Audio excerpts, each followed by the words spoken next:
खुलुमबाय गोजोन फुंबिलिनि बयनिसिमबो गिबियावनो आंनि नार्जारी चेनेलनिफ्राय नोंथांमोन बयखौबो बरायनानै लाग्रोनाय जाबाय। दिनै आं नोंथांमोननि थाखाय गोदान मोनसे भिडिअ लानानै फैबावबाय। आसा खालामो भिडिअखौ जोबजासे नायलांगोन। दिनैनि गिबि रादाबा जाबाय सुलुङाव मिथिनाय बादिब्ला 14 नभेम्बरनि हराव सनितपुर जिल्लायाव बिसालायानो गावनि बिफाखौ देगारजों थुना बुथारदों। बुथारजानाय सुबुंनि मुङा रिपमल बर' आरो बुथारग्रानि मुङा दैमालु बर'।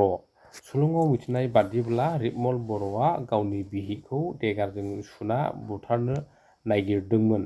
बे समावनो बिसालाया गावनि बिमाखौ रैखा खालामनो हायो आरो बिसालाया बिफाखौसो देगारजों थुना बुथारनायखौ मिथिनो मोन्दों।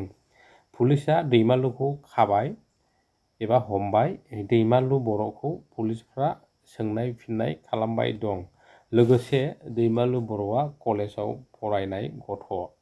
रिपमल बर'आ गावनि बिहिखौ मानो देगारजों थुना बुथारनो नागिरदोंमोन बे बाथ्राखौ बै खौरांखौ सुजुनायसिमहालागै मिथिनाय जाथ'वाखैमोन। एनएलपि आफादनि बाखनायथाव हाबा। बेनो जाबाय क'क्राझार जिल्लानि सिङाव थानाय बनरगावनि साहा थानाय खैरोगुरि गामियाव एनएलपि आफादा बर' हारिनि मोजां खामानि मावनायफोरनि गेजेराव मोनसे। दानि सिजोनाव एबा दानि बे मासाव नभेम्बर दानाव माइ हानानै होनाय आरो बेसेन लायालाबा माइ हानाय भिडिअ'आ खौरां बिजोङाव नुजाथिनायखौ नुनो मोननाय जादों मैयानि दिनाव।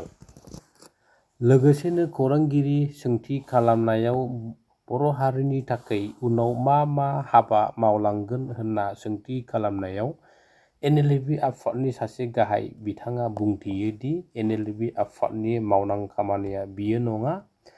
बबेखानि बे माइ हानाय खामानिखौ गोजौनि बिथोन बादियैसो माइ हानो मावग्रा मानसि मोनथारियाव हानायसो। एनएलपि आफादनि खामानिया गोबां मावलांनांगौ दङ।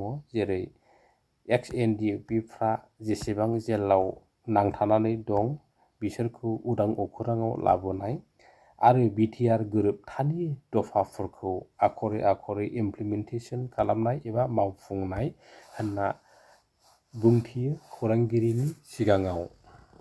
15 नभेम्बर 2023 इं मायथाइनि रायजोनि केबिनेट मिटिंआव बिथांखि लानाय बादियै सोलोंथाइ मन्थ्रि ड. रनज बिगु बिथाङा खौरांगिरिफोरनि सिगाङाव बुंथिनाय बादिब्ला रायजोनि लाख लाख फरायसुला फरायसुलिफोरनि थाखाय बाथ्रा बुंथिनायखौ नुनो मोन्दों। फैगौ 2024 इं मायथाइनिफ्राय मेट्रिक आनजादा थानाय नंलिया एबा 10 थाखोनि आनजादा जागोन नाथाय सिगांनि बोसोरनि बादि बेसेन गोसा जानाय नंलिया। थामहिनबा फैगौ 2024 इं मायथाइनिफ्राय 12 थाखोनि आनजादासो सिगांनि मेट्रिक आनजादखौ बादि गनायना लासिगोनखौ बुंथियो ड. रनज बिगु बिथाङा।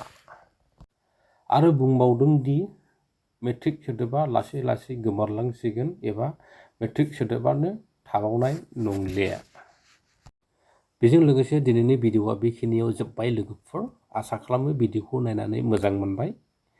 बेखायनो नोंथांमोननि थाखाय बयनिसिमबो फिन नार्जारी चेनेलनिफ्राय गोजोननाय खुलुमनाय बावहरनानै दिनैनि भिडिअ'खौ एसेयावनो दोनथ'नाय जाबाय। बयनिसिमबो गोजोन्थों।